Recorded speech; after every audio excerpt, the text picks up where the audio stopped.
Okay, so this bad boy of an electric bike is the JANSNO X60 dual motor electric bike. And let me put this in dual motor mode right now and put down my face mask because we're going to get going here very quickly here, as you can see. So this bike can get up to 32 miles per hour as far as the top speed. You can even go a little bit faster depending on the conditions. And so yeah, this has two motors, one in each wheel, and each one can peak out at 750 watts for a maximum of 1500 watts total. And you have hydraulic disc brakes on this thing as well. And also it does come in two different colors. I have the blue color here, but it also will be launching in a gray color very soon, according to their website. Now this bike does have a normal price of $2,099, but right now it's on sale for $1,199. Ever since I've known about this bike, it's always been on sale, so there's a good chance it will stay at this lower price point. Let's just take a look around the bike. So this bike does have a motorcycle style to it, and also you find that with the really bright LED headlight on the front. So that's pretty big. And then to the left and the right of that, you will find some turn signals, and so you have some controls for the turn signals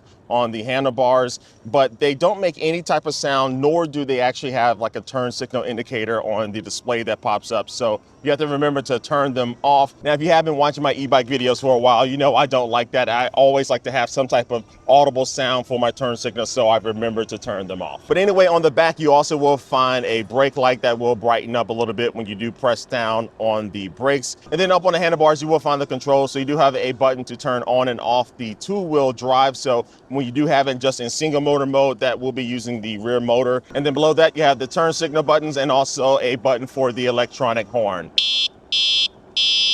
And this horn is loud. Now to the right of that, you'll find your controls to control the rest of the bike, as far as like activating the walking mode that this bike does have. So when you press down on the minus/walking mode button, now the motor will kick on just a little bit to allow you to be able to walk alongside this bike. And then to the right of those controls, you'll find the really big and bright display on this bike. I really like it because it gives you all of your information, and then also your pedal assist level, your battery life, all of that good stuff. But I really like how this display is laid out. And on the bottom of the display, you will find a USB-C port, which is convenient for charging up your phone or really anything else that you want when you are riding around. Now the display also has a built-in NFC reader as well. So the bike does come with two NFC cards, and you just need to take one of them with you and tap it on the middle of the display, and then that will unlock it after you press on the power button. But you don't have to use the NFC card. You do have a passcode option as well, and I think the default passcode is 1234, but you can set that up to whatever passcode that you choose in the settings after you unlock it for the first time. But then to the right of the display, you will find the controls for the 7-speed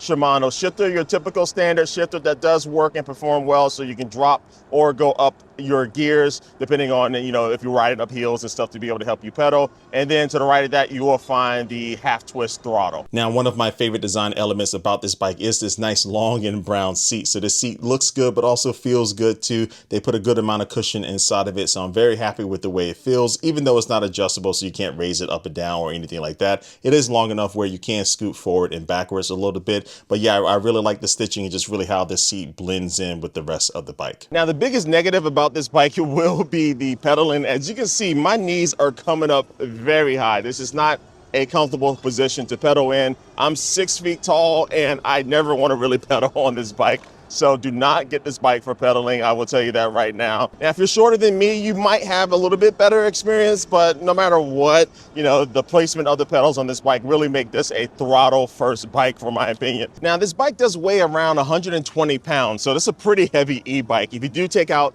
the battery, that will decrease the weight a little bit if you need to lift this up on a bike rack or something. But yeah, it is a pretty heavy bike, so definitely be aware of that. But it can support up to 330 pounds as far as the rider weight and whatever like storage or anything that you might have on the bike. And the recommended rider height for this bike will be between 5'3" and 6'4".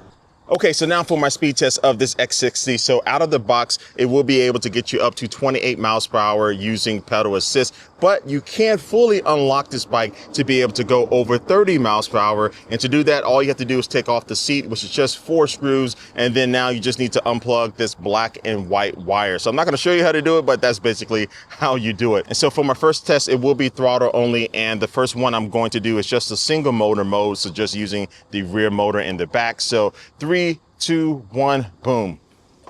And again, this thing does peak out at 1500 watts, and we are at 12 miles per hour, 13, 14, 15 miles per hour on the bike's display, showing 17 on my GPS app on my phone. We hit 20, 22, 23, 24, and we hit 25. According to the bike's display, we're showing 23, 24 now on my GPS app on my phone.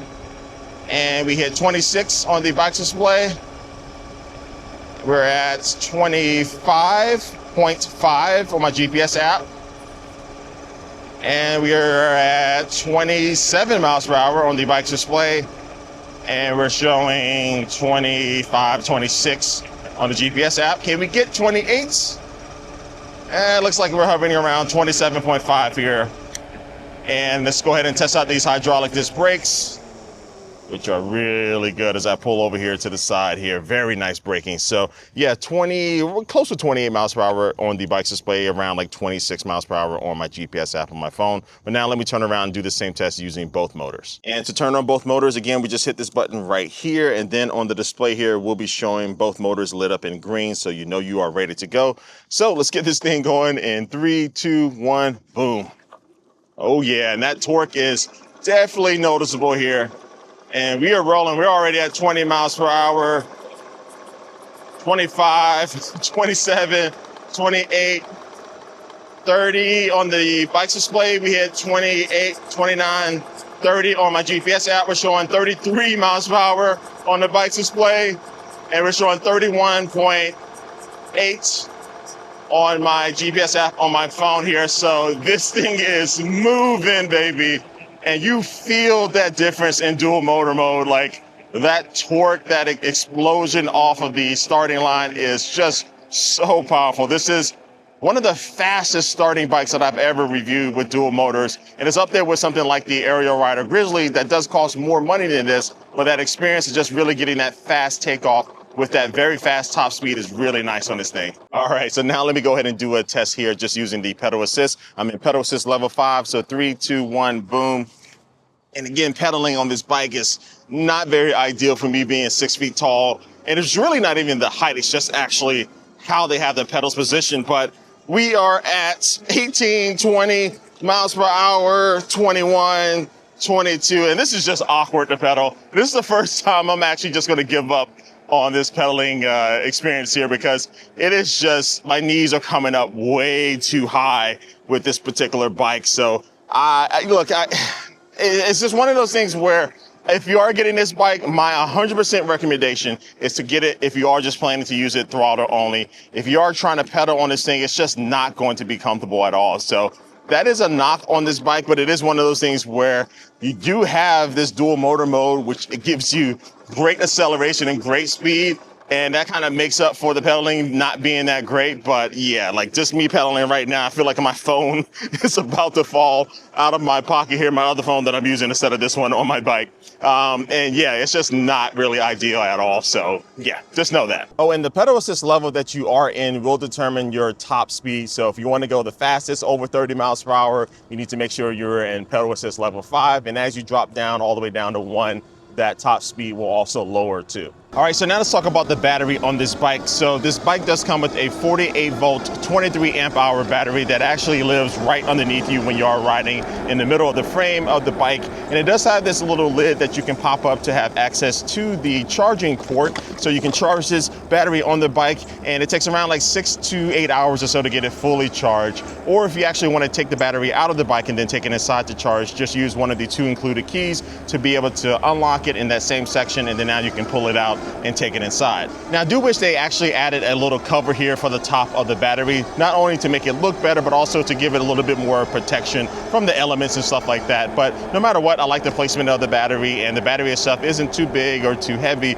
But one thing I don't like is that if you go to the website for this bike, the actual range that you can get is kind of scattered all over the place. So in one section, they just say that you can get over 70 plus miles with the range, and then on another section, they say that if you are using using throttle only, you can expect to get around like 32 miles, and then if you are using the pedal assist, you can expect to get around like 45 miles or so. So definitely not a clear answer to the range, but I will say that so far today I've been going around like 6.1 miles and I'm still showing 100% battery here. So the battery life is actually pretty good, and I've been mostly using the throttle here today so far. But realistically, I'm expecting to probably get around the 35 miles to 40 mile range while using throttle most of the time. But of course, if I am going over 30 miles per hour, which I find myself just wanting to do a lot, I'm going to expect that range to drop down. But the good thing is that you have pedal assist to use if you're really trying to extend your range